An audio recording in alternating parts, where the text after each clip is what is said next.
来了！小李，小李。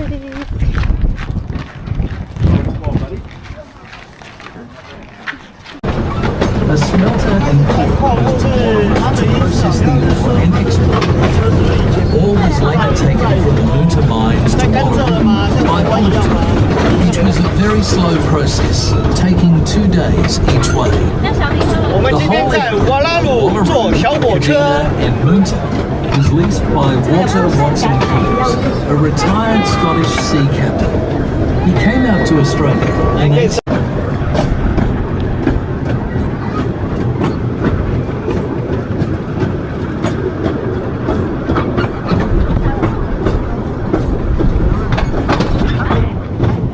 Sure enough, back they came to Moonta to have another look. Paddy's trip took a while. Meanwhile, Captain Hughes had been told about Paddy's discovery.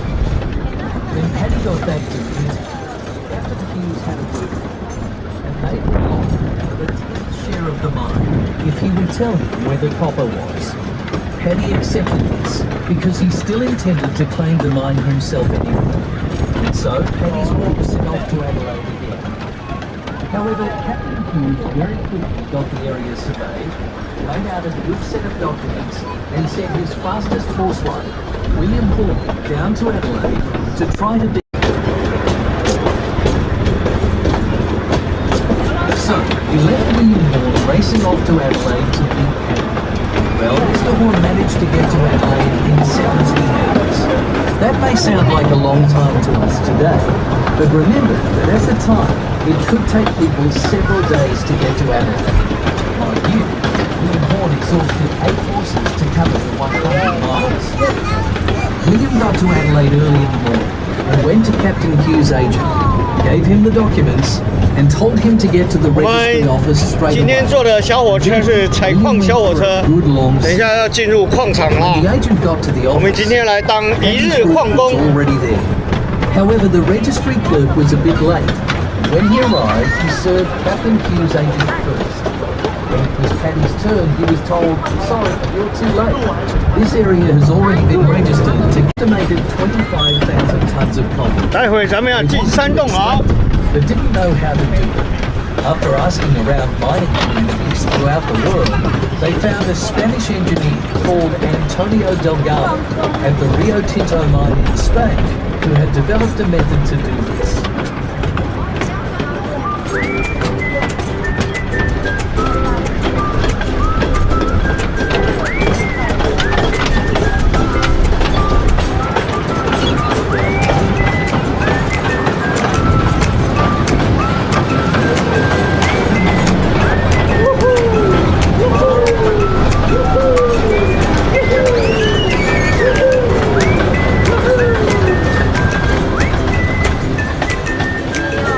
To the left, 绿色的这应该是铜矿。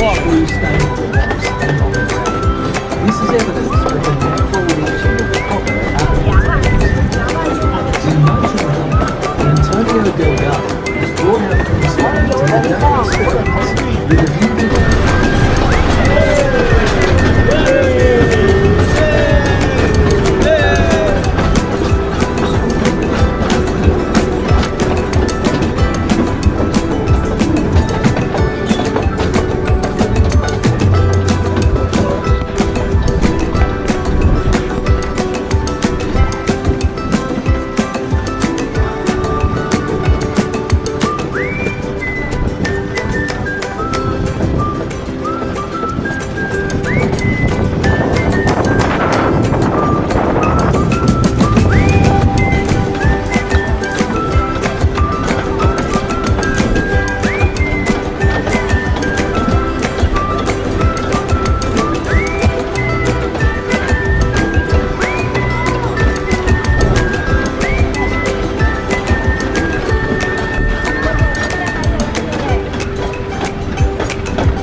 precipitation rates which are lined with timber and filled with rusty old scrap metal. These were an essential part of the process, and I'll tell you more about that a bit later. And then system is where the one the way the building in front of the Washington building. There's a certain shop down there, and you can get off and go to the middle. 15 minutes in.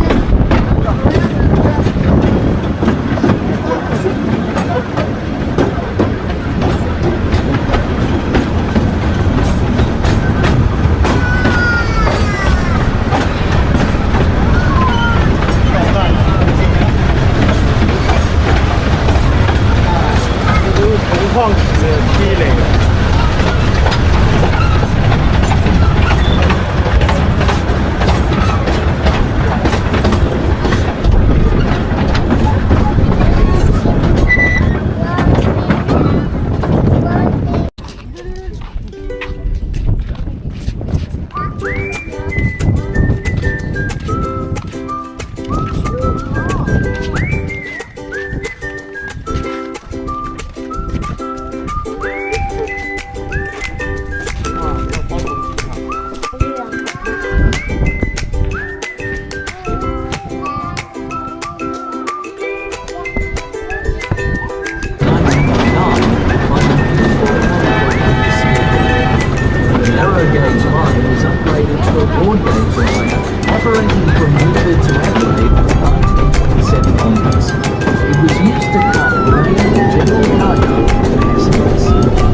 One thing we know about the Cornish is that they were very religious.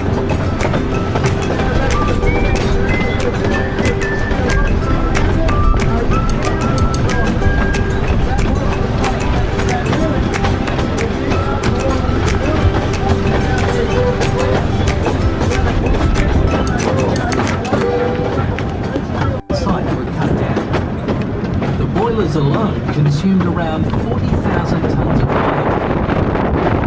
Early farmers in the area brought in the timber they cleared from their farmland.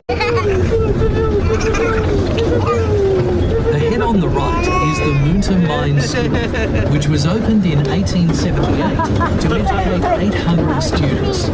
All children aged 7 to 13 years were required to attend school. At its peak, 1,100 children were enrolled at the school, the largest in South Australia outside of Adelaide, but it closed in 1968 with less than 30 students, containing many artefacts and items of interest from Moonta's past, and is well worth a visit.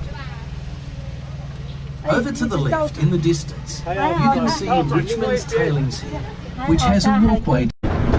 Further along on the left was the recreation ground, an area where sporting events took place, including athletics and football. There was a rotunda in the middle, where public gatherings could be held, and a small grandstand on this side. More importantly, if you look through the trees, you can see a tall building which is Richmond's entrance, one of the two remaining engine houses on the mine site. This one contained a steam engine, which operated the crushing and screening plant, the Stucky Shaft, which is located nearby. The largest mine site was located at Texas, which was a single-sided steam. Some of the ruins of some of the important buildings associated with the mine. First on the left could just see the ruins of the mine producers in a two-story house overlooking the mine. And across the road, you can see the ruins of the mine office. Behind the mine office were the mine's livers. Later, a mezzanine floor was added to increase the seating capacity to 1,250 people. This in part was due to an edict from Captain Hancock that all employees were required to attend church at least once on a Sunday. In the 1880s, a pipe organ was installed, paid for in part by a handsome donation from Captain Hancock. Services continue to be held in the church every Sunday. Well, folks, that brings us to the end of the trip on the Moonta Mines Tourist Railway. I trust that you've enjoyed the trip. Don't forget our other attractions.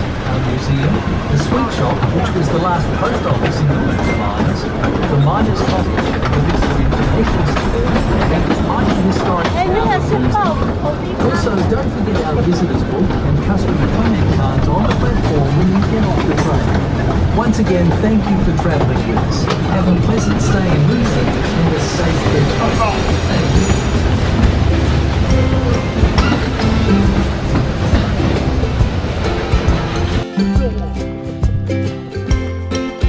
放完就。